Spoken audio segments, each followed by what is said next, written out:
Here we go. Facts News, I'm Jay Yandel. U.S. Attorney Jamie McDonald says the Justice Department is charging a group of naturalized citizens and one green card holder with participating in a full-service marriage fraud immigration scheme. An indictment has been unsealed in the Southern District of New York, charging 11 defendants with an expansive conspiracy to commit marriage and immigration fraud. As alleged in the indictment, over a decade, the defendants and their co-conspirators orchestrated more than 1,000 sham marriages, which were designed to fraudulently obtain lawful permanent resident status, or green cards, for foreign nationals, primarily from the People's Republic of China. U.S. Attorney General Todd Blanche added the group was even staging phony family wedding pictures. Chinese nationals would pay these facilitators as much as $100,000 for assistance in obtaining a marriage, which then allowed them to apply for a green card. The facilitators also paid willing U.S. citizens as much as $30,000 to engage in the sham marriage with the foreign national. And about the arrest of Heidi Bierich.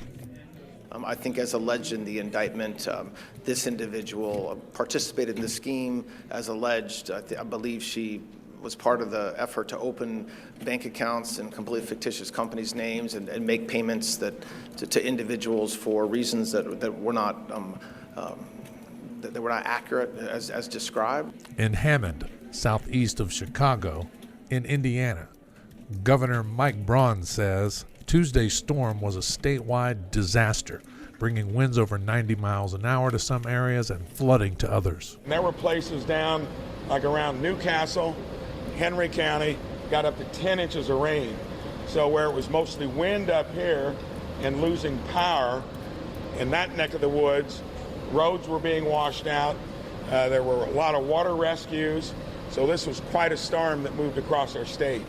The White House Press Secretary, Caroline Leavitt. Good afternoon, everyone. Good to see you here today. Good morning, Gabe.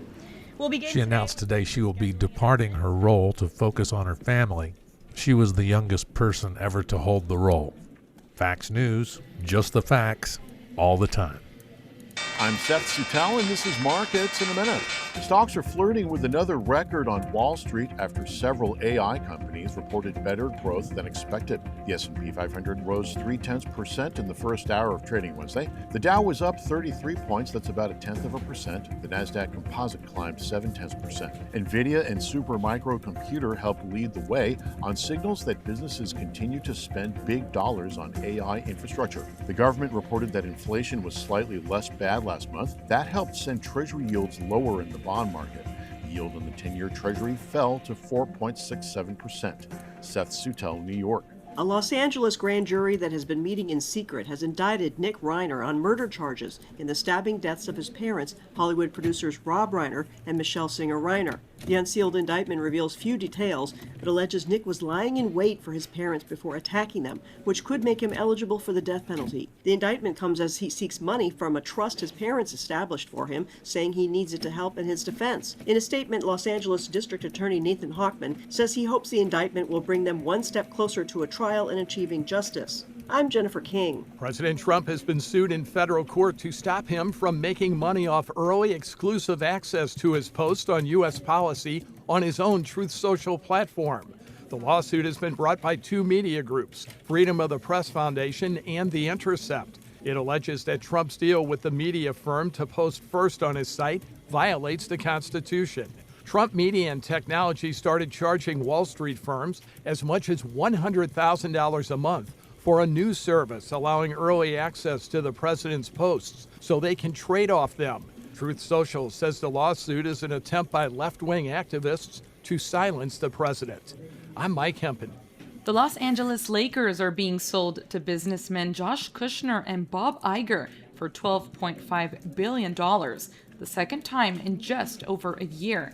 The sale, first reported by ESPN, still needs approval from the NBA's Board of Governors, and that process can take several weeks. The Lakers were valued at $10 billion last year when Mark Walter purchased a controlling stake from the Buss family. Kushner and Iger had also been involved in trying to get an expansion team for Las Vegas, but by buying the Lakers, the two do not have to wait for that decision. If it happens, expansion could take place in the 2028-29 season.